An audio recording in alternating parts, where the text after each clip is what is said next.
Welcome to the Oaks Podcast. I'm your host, Travis Hall, alongside my wife and co-host, Ingrid. On this podcast, we talk about all things real estate, entrepreneurship, business, faith, family, you name it, we talk about it, and how we do it all as an equally yoked husband and wife team. We are glad you're here. Thanks for listening. Enjoy this week's episode. What's up, and welcome to the Oaks Podcast. Hi. Hi, I'm excited. I know. Well, as you guys know, I'm Travis. This is Ingrid. Today, it's going to be a fun one. Yeah, I've been waiting for this one for a while. Yeah. It's been a journey Sure has. to get here, but it's going to be a fun episode. We're going to do a deep dive into a deal that we just closed and did. Mm-hmm. Our RV park is officially first closed. RV park. We did it. Way we to are go. proud owners of an RV park. Yeah, but first, major developments from this last week. Yes. Because spring has sprung in Coeur d'Alene. Today was the first day the kids rode their bikes to school. Oh, so great. Huge milestone. They've been so excited. Mm-hmm. So excited. I am going to drink this latte on video. Okay. And I know it's going to get milk all over my mustache, but I don't even care. Right. What kind of milk are you drinking? You got us hooked on this like cashew milk. Yes, I did. It kind of looks funny in like. I know. Don't pay attention to how it looks. We were in Seattle 2 weekends ago. Yeah. Which was wonderful, but we went to a coffee shop called Storyville. Did we already talk about this on the podcast? I don't think so. It's so good. We were going to talk about it again if we did. Anyways, they have... Soon to be our sponsor of this podcast, Yeah. Storyville. Please. They have so good. a coconut cashew milk blend that I got a cappuccino with, and it changed my life. It was so good. I do not really like coconut or almond milk in coffee. Yeah. It tastes like dirt. I think almond milk lattes taste like cigarettes. Also disgusting. I really do. I like almond milk, but not in my coffee. Theirs was so good that I came home and quickly found some cashew milk. You went to 3 grocery stores to find cashew milk. Which I should have just started at Pilgrim's because they have everything, Yeah. like when it comes to like woo-woo health stuff. Anyway, this is a cashew milk latte. Yeah, and I, it's spring when I'm having iced coffees. Oh, so good. What else? What else is going on? Little League? Yes. You're officially I have entered my baseball mom era. Yep. I haven't quite nailed the uniform of the baseball mom, because you go to Little League, women will know what I'm talking about, especially moms whose kids play baseball. If you don't know what I'm talking about, it means you are already wearing the uniform. So I go to practice and games, and they literally all look the same, and they're all wearing the same thing. And then I see them again, like out in the wild, not at baseball, and they don't look like that. And so I've come to recognize there's a uniform that moms wear at baseball games, and I'm going to work on my uniform. I love it. This season. It's been fun. We've had one game, Anders has, and it's Little League, but it's so fun. It's like just beautiful. And it's a beautiful riveting. field. Backdrop is mountains. It's perfect. If you are a high energy sports person, watching Little League is a shift, and it will totally disrupt your nervous system. It's a really good reset. Thank God they only play 3 innings. It's been fun. I love him. Yes, it's fun. It's great. And who doesn't love to smash a ball? It is very satisfying when That's they why really I told him, get a hit. baseball's so fun. Like, you get to, he doesn't like contacts, and so it's not contact. Uh-huh. You get to run as fast as you can, and luckily for him, he is the fastest player on the team. Yeah, it's fun too. It's always kind of like a race too, because you're trying to beat the ball, right? So there's like a race. It's fast. It's running. You get to swing a bat at something. Yeah. And you get to throw a ball, and you get occasionally play in the dirt and slide. Yeah, it is perfect. I'm like, this is a perfect sport. Even when the other team, like one of the players hits a good hit, I get so excited because they are little kids, and that is so exciting. And really smash it. There's a snack shop at the baseball game. Yeah. There's concessions. Yep. But remember, we don't sit on the bleachers. If we're baseball moms, we go sit on blankets by the dugout. I love it. It takes me back, and I love it. Anyway, we've talked about this for 5 minutes. I know. But it's great. Things are great. Yes. What else? Anything else? No. I think that wraps it Let's up. dive in. Okay. We got our outline. Yes. So I thought it would be a good idea to do like a Q&A, like interview style, Mhm. because there's lots of things that I feel like get glossed over where if you've never done a complex deal like this or an RV park, you wouldn't even really know what to ask. So Right. I am Well, gonna and going back, like, this deal has been interesting because obviously we are partners. uh We do everything together. We are yoked yoked, baby. and we know each other's lanes. And so, like, Mm-hmm. this, the whole process was my lane. Yep. And I mean, you were my sounding board, Mm-hmm. but that's what's kind of cool. It's like, Yeah. like this was my deal. You let me run with it Mm-hmm. and all the And ups I'm and downs and going to talk about hurdles. that. I have something to add to Okay. that. I didn't mean to jump the gun. No, I tend to jump the gun. well, I am kind of going off script here. Yesterday we closed on our first RV park We did. and just high level stats. Let's see, we have them here. Purchase price of $480. Yep. There's a seller note of $350 that's being carried at 4% for 7 years. Mm. Interest only for 6 months, month 7 a full payment. Then there was a 1031. There's 14 sites, but it's not fully occupied yet.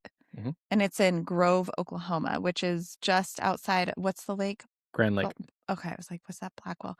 It is right outside Grand Lake, Oklahoma, which is kind of like a nice little hub. So that's high level. So you kind of know what we're talking about. But Yep. I want to start by just asking you, like, how do you feel? Like, how are your nerves? I How's was Travis? still like nervous yesterday. You're still I'm nervous today? No, I mean, now I'm like, okay, well, we have some new tenants and they need to meet me and they Mhm. understand who they are. But no, I mean, I'm still like doing final things, insurance, all that stuff, but electric. But no, it feels great. It's like, wow, we did it. It's been a long road, Mhm. um, since November. Well, yeah, but let's back up even more. Because when was the first vision of I want to buy an RV park? We've talked about RV parks for years. And then when I joined Owners Club 2 years ago, Mm-hmm. it's all about talking about your vision and your Everest, as we call it, this like almost impossible mountain thing that you're always climbing, and Mm-hmm. what falls into that. And I quickly realized, like, for me, it was before we came here. Mm-hmm. Um, I like the RV world. Yeah. I like it a lot. I like it for us. For me, it was the couple things, three things: faith, family, and fun. Yep. Those to me all can happen at an RV park. And so for me, I connect with the Lord outside, and RV parks provide that. Mm-hmm. We like to go with our families to RV parks. The one that we bought isn't that kind, but um, it is also affordable. That was a big Yes. piece for Yeah. us. Is it's an affordable housing aspect, while still can be profitable, and then fun. Like I like having fun, Yeah. and being outside with your family at an RV park, you can have lots of fun. Yeah, for sure. So that's why. So really 2 years ago, it was like, we want to do it. Yeah, And then life smacked us on upside the head. for sure. Business was tough, a lot Go of back and things. listen to all the previous episodes Yeah. if you really want to hear how hard it's been last year. But then what made you buckle down? Because there was a buckle down moment. There was a buckle down moment. So we sold our Stern duplex in November. Mm-hmm. And it was kind of like, I think we talked about it on the podcast, like 2 weeks before closing, we were out on a walk and I kind of told you, I said, what if we did a 1031 and with some of it? And I mean, because it was coming off of some bad, things, and the profit on Stern was not where we thought it was going to be, not what we had Sure. planned. And then, but hey, like, you roll with it, and so we decided, why not try? Why Mhm. not see if we can't continue the legacy of Stern? We'd owned it for 10 years, continue it, and see if we can't, increase the cash flow. Yeah. So that was in November, is when the beginning of November we closed. Like what, November 12th? Mm-hmm. And I think you said, okay, we're going to go look for an RV park. It And didn't mean Oklahoma initially. no, but then I remember this vividly. You set out to go find a RV park in Grove, Oklahoma. Mm-hmm. Why Grove? Because your dad is getting ready to move there in a Yep. few months. And you did it. Yep. Like, it was very specific. Um, what was the agent's name? Like Pamela? She I have was like no idea. 90. Oh, I don't even know her name. It was the seller's mom. yeah. And shoot, yeah. He 80s and 90s. But I want to have a moment for you because you set out to go find something very specific, a seller financed RV park in Grove, Oklahoma, and you did it. And we know that Travis didn't do it. Like the Lord opened doors and you took action. Mhm. Um, but when you so clearly ask for something specific Yeah. and then it gets placed like in your life and you take action, like that's obedience. And like it's just amazing. Thanks, babe. It's No, very it was very you've specific. said that a couple times, and in seasons Mhm. where I've been frustrated or not thinking big enough in those, just moments in the last couple months, and you've been like, "Hey, just remember, Yeah. you set out to do this in this very specific small town, and you freaking And did he it." was faithful. Yeah, I love it. Okay, so God is good. the Grove Park comes like how is it sourced? So, okay, yeah, backing up, I was looking at RV parks up here in Idaho, Mhm. trying to find something, and again, it was all mostly about two things: cash flow, limited down payment. Mhm. We had our 1031. I had 100 grand. That's Mhm. it. Which to me, I was like, okay, this isn't a ton, but it's still great. Let's use this and just roll it into the next property. And I wanted it to be seller finance with cash flow. And so that's where it started. Lots of conversations, like no real bites. And then Oklahoma came up, and I was like, things are less expensive there. Mhm. Um, let's see what we can find. And so looking down there, same thing, lots of calls, lots of conversations, lots of NDAs signed for disclosure of like numbers and whatnot with different agents. And then I found this one. It was on Crexi, Okay. which What's which Crexi? is a kind of commercial MLS website that anybody can look at, like Zillow for It's um free, people. yeah, it Okay. is. Found it on Crexi. It was listed 600,000. It had like four pictures, very limited information, like no information. Mhm. Um, and it was very confusing, the And you listing. couldn't even find it on Google Maps. Yes, it's not listed on Google Maps anywhere. If you're on satellite images and you know where it is, you can find it. Mhm. It's going to change Yeah. shit. It But has to. called the agent, and it was we'll call her Sandra, and because I don't remember her name. And she answered. She was at lunch, and she was an older gal, and she said, "Oh yeah, that's my son. Just call him." And she basically is licensed, and she just put it on the MLS for him Yeah. on Crexi with no information other than the phone number. And so what though made this one like you had had a lot of calls. Yep. And so what made this one where you said after the first conversation with Russ, like this is worth pursuing? Like how'd you know it was different? He was immediately open to this idea of seller financing. And it's just Okay. the way God works on this one. His buddy or attorney or someone in the recent months before him and I talked had asked, "Have you ever thought about," or somehow planted the seed of seller financing? Mhm. Um, and he is a prime candidate. He wants to retire. Yeah. That's why he's selling. He's just in this process of ramping it up and really getting the park cleaned up and put together and dumping some money into it. And he is done, and he wants to quit his job full time. He works full time as like a teacher, Mm, and he wants to retire and go travel with his wife. The I love RV it. park is kind of holding him back, but if he can have monthly payments, it was like a perfect scenario. I love it. Okay, so then let's So talk. the other part that was so different is that normally you don't get to talk to the seller. Yeah, you Normally you have a have an agent gatekeeper. like us Yeah. that are gatekeeping the seller, and it is difficult Mhm. because you don't get to directly communicate, and you don't get to like actually build rapport, and they trust you and Yeah. you trust them. And this one was different. So Well, and you do have some strings and threads to Grove, Oklahoma. Your dad's best friend, Deke, still lives in the area mhm, and kind of knew him. Like you were able to at least familiarize like yourself and orient yourself to the right, seller, which does go a long way. yep. And what's super cool is Grove is in the Cherokee Nation, Yeah. Indian Nation, and so that's my tribe that I'm a part of, which is even cooler. It's Yeah. like it just feels cool. Like, wow, I get to own some tribal land, I know, right? you know? It's Okay, cool. so let's talk money.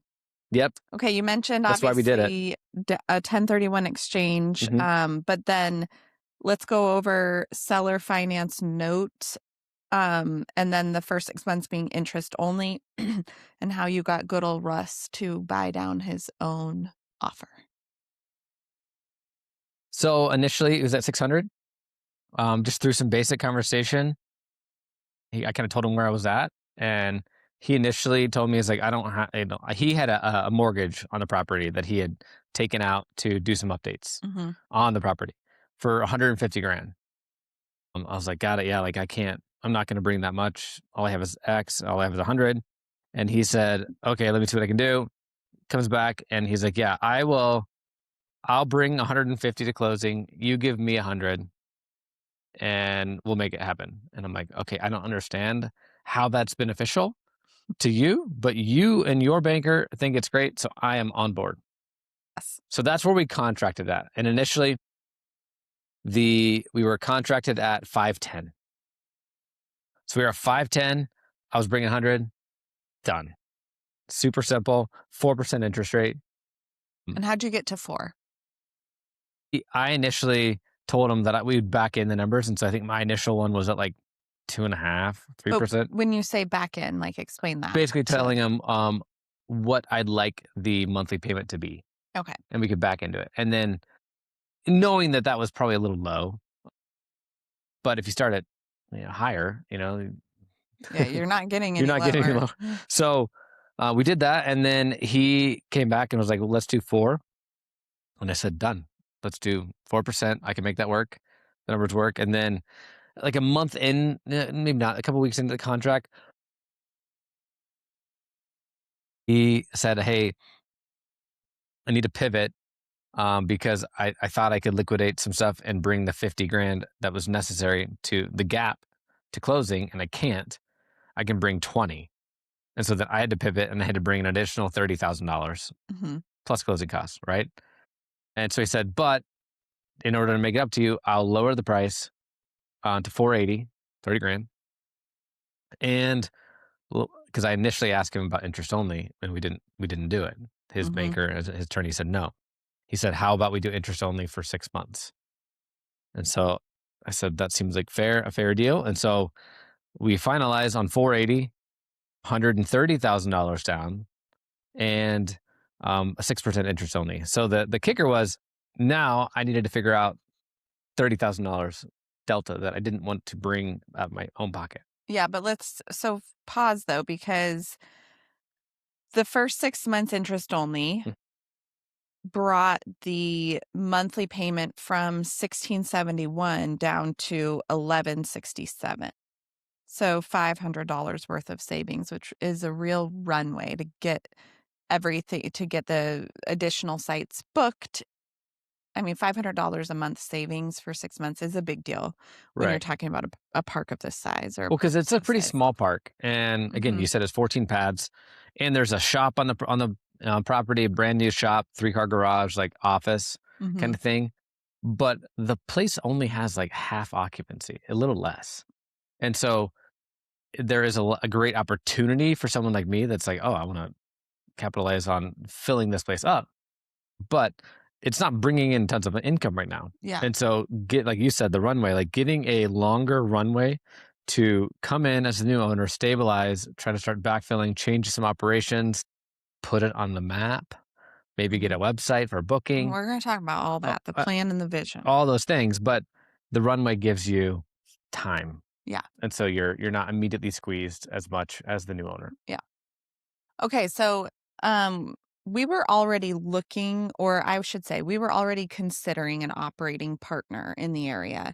So I wanna talk about kind of our vision for your dad and his role, but then also an operating partner. And then when we come back and now have to bring 30K, going out and finding those funds, and Yep. then how that all kind of evolved. So, um, why initially, just tell everybody, like, why were we looking for an operating partner Yeah. or So not looking we for an we operating partner weren't and had to be looking. convinced? Yeah, exactly. I had to take some of my own advice. I was I'm here not for looking for an operating partner for that. Grove. I was looking for an operating partner for a couple other parks that I'm looking at in Texas. Mhm. Um, it's funny, like you pushed me hard on it.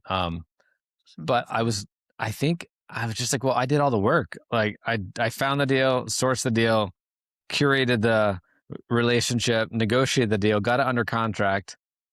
Like, why do I need an operating partner? Which is our common Achilles heel, It is. is that we tend to do things on our own, assume we're gonna do them all on our own, Yeah. and don't invite people in. Especially something like this. Yes. And it's funny because the Texas deals that I'm looking at, like, I want an operating partner. I'm like, I don't want to do it solo. It's funny, it's not a whole lot different, but I think just this idea of like I know Oklahoma and my dad's gonna move there. So like if I need anything, he'll be there. It feels different. Okay, but let's pause because I'm gonna remind you again what I said, which was yes, and Texas still has that. Yeah. So right now our LOIs are out on the Texas parks, but we have local boots on the ground, a Yeah, very trusted partner and friend. We've, known him for a long time. Like all of those things were the same. totally. But for some reason there was like a mind shift that Well, had the to take mind shift, place. like the mindset for me on Texas was I'm trying to scale and I'm trying to not do it solo. And it was like clear for me. But then Grove, because it was just my 1031 and it was all ours, it Hmm. felt different. So, and it was like already to third base. So it felt funny bringing someone in the final leg. It made sense. And so we sat out in Denver when we were there in Squad Up. I had two goals: clarity and a partner Hmm. for Texas. It was a partner for Texas, and so How did those conversations go? lot they went well. I mean, it they were difficult, and I didn't find all these people, but I found a couple great people that could be good operating partners, and found one that I think is going to work really well. I do. Hmm. And I'm really optimistic for Texas and Oklahoma. And we kind of realized like, let's just, if we're going to do this for Texas, let's bring him in for Oklahoma and Hmm. figure it all out. It'll be great. Let's do it. Well, should I keep going? Sure. Okay. So we had some hurdles Hmm. in the final hour because he got sick, like hospital sick. Yeah. Oh, like, yeah, serious sick. And so it was like, yeah, like serious. And it threw a wrench in the plans of closing. Mhm. And it kind of not jeopardized, but there was a potential of us not being able to close. Mostly because of the capital. Yeah, because Yeah. this operating partner was bringing in the final down payment. Mhm. And so we figured it out. And you and me just said, all right, we'll figure it out after closing, but we have to close. We Mhm. told the seller we would, and so we just did. So we, pulled money together and made it happen. Yeah. And so, I mean, I think that is let's talk about that a little bit because, um, building up to closing, though, bringing in a partner, like, talk a little bit about how you structure something like that. When one partner is bringing majority capital, sourced the deal, which is worth a lot in our industry, Mhm. has done all the negotiations, and then the other partner is kinda coming in last minute silent, but then will be the operating partner. So go through just briefly like the iterations of like partnership structure, equity, payout. I mean, all that. You don't have to go into details, but like what were the iterations of it? And then how did you end up finally like landing where you did on how Yeah. to No, structure it's it? really interesting. Well, for one, we've had experience with partnerships Well, yes, some have where gone great and some have gone terribly. but we've had experience where, somebody brings money, somebody is the operator, someone like all Someone brings experience, right. There's a someone variation brings, of all of that. yeah, there can be a real resentment of It your it worth. it can be. And we hear a lot in different, not just ours, but a lot of different partnerships where it's like, all right, you got to figure out how does everybody feel equitable? Mhm. Um, when everybody might not be equal. Equitable and equal aren't the same. Sure. And so it is tricky. So this one was a fun one for me to like think through in the RV world. And in bigger assets like this, there are more complex partnership agreements. Mm-hmm. And so in going, thanks to Owners Club, honestly, there's some great people there that I've connected with, Mm-hmm. and that's kind of why we're there, right? Yeah. And so we're able to kind of work through different iterations of partnership, but high level, the new partnership it's kind of twofold. We have our partnership, our entity, I should say, that owned the duplex, and that is now the owner of the RV park because of the 1031.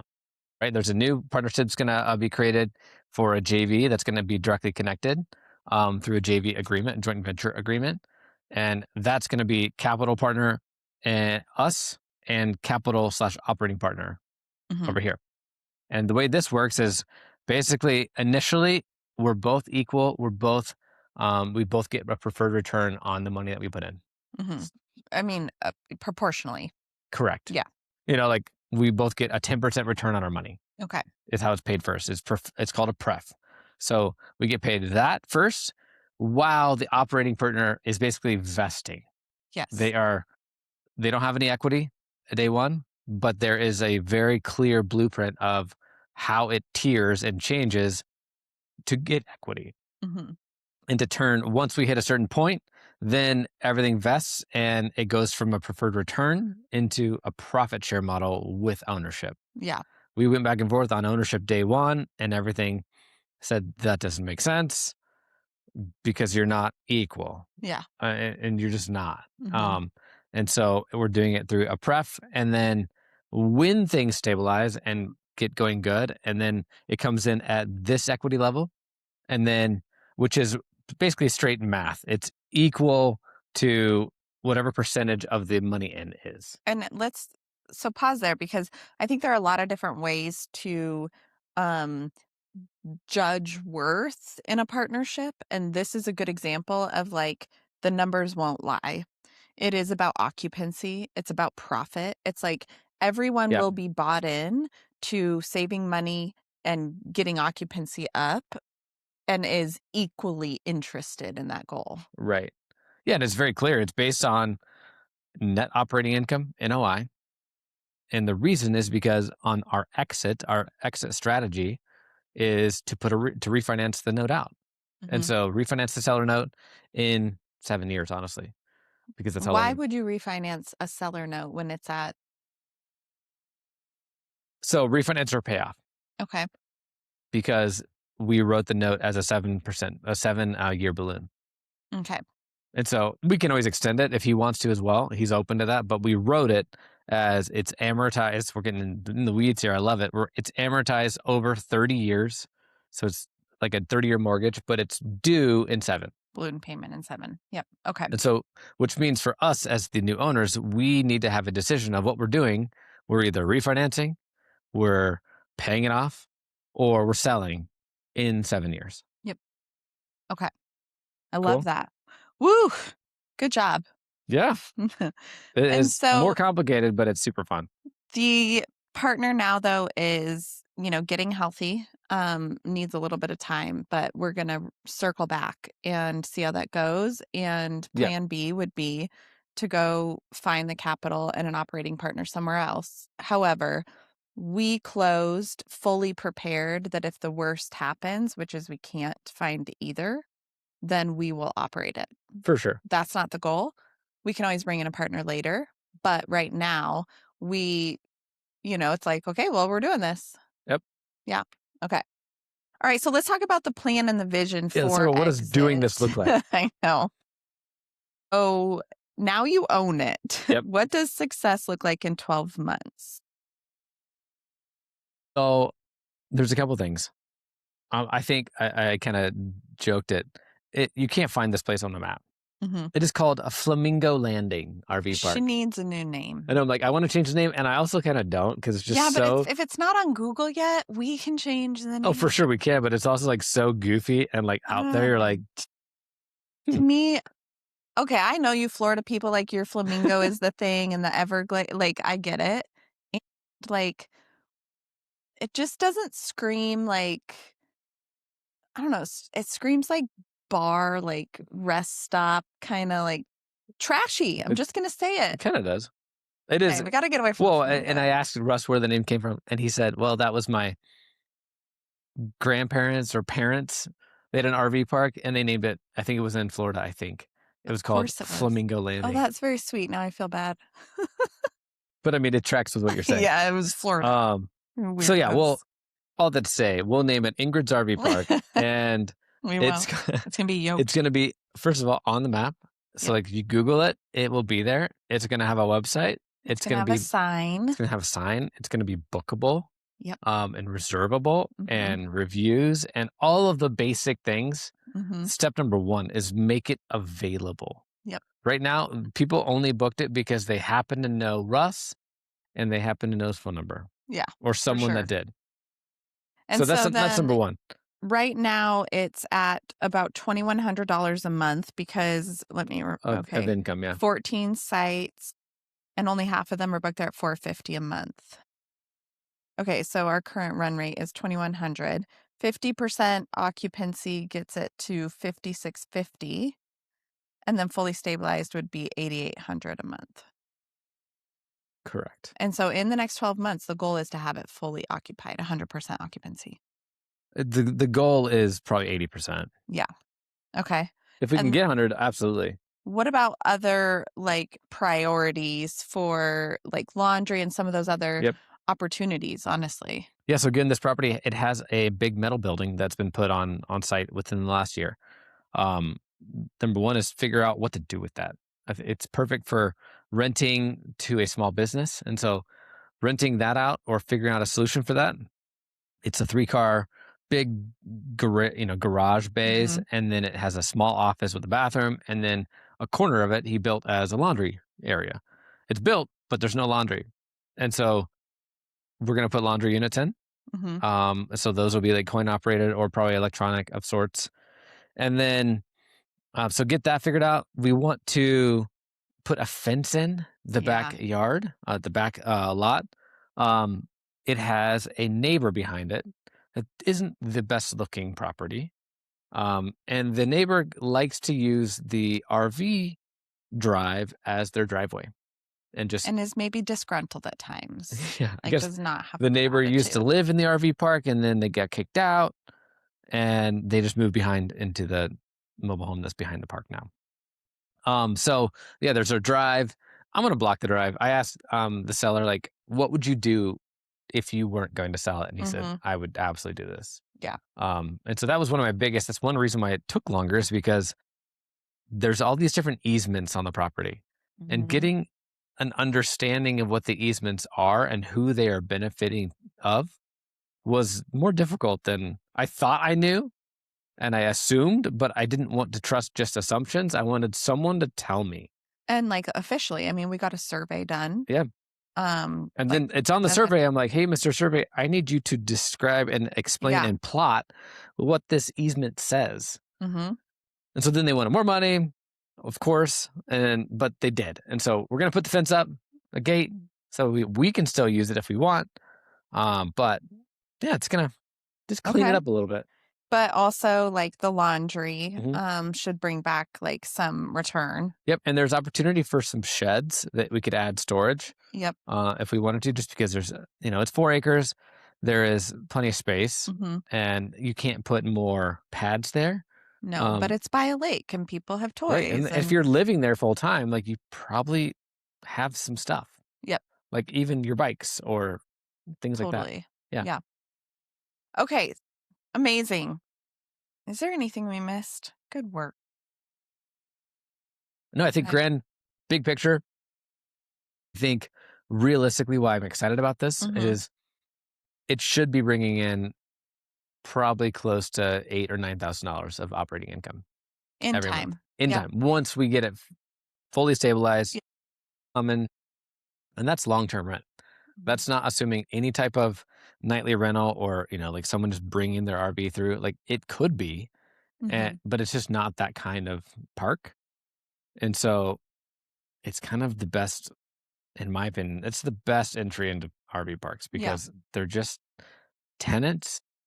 Yeah. They own their own building. It's true. and we maintain and manage the pet. Well, and then let's talk intrinsic value. Your dad is getting ready for a major life change here in a few Mhm. months. Semi-retiring. I don't think he'll ever I don't fully think he'll ever retire retire. either, but he's moving and he's retiring from his formal W-2. And so he's moving back to Oklahoma, which is I'm just tickled because he just loves it. And Mhm. he's Oklahoma through and through. And I love that he spent a stint in Colorado, close to all of us. But Yeah, back home, back to his honestly, roots. is where he's going. So um you already have a trip planned back to help him move Mhm. and probably visit the RV park, Oh, maybe for have sure. breakfast with Russ, like do the whole thing. That's a business write-off expense for us. Yep, And we're probably going to have to go back at least once a year, the entire family, to check on the park. absolutely. Oh, and see granddad for most of it. So, Exactly. that is obviously a huge value for us. That's a huge value. Having your dad there, like somebody we trust and, outside of just an operating partner is going to be helpful. Um, but then also like having something on Cherokee land, I think it's pretty cool.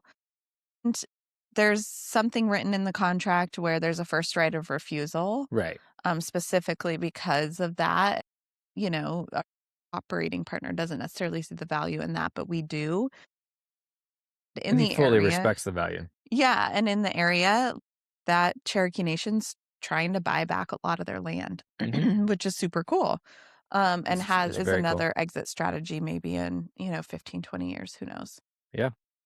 So, I like the RV park because I think we set out to replace some monthly cash flow from Stern, but it also is a long-term wealth play as well. It's one of those where it's both, which Yeah, it isn't is. necessarily It's a always fun, like, legacy play.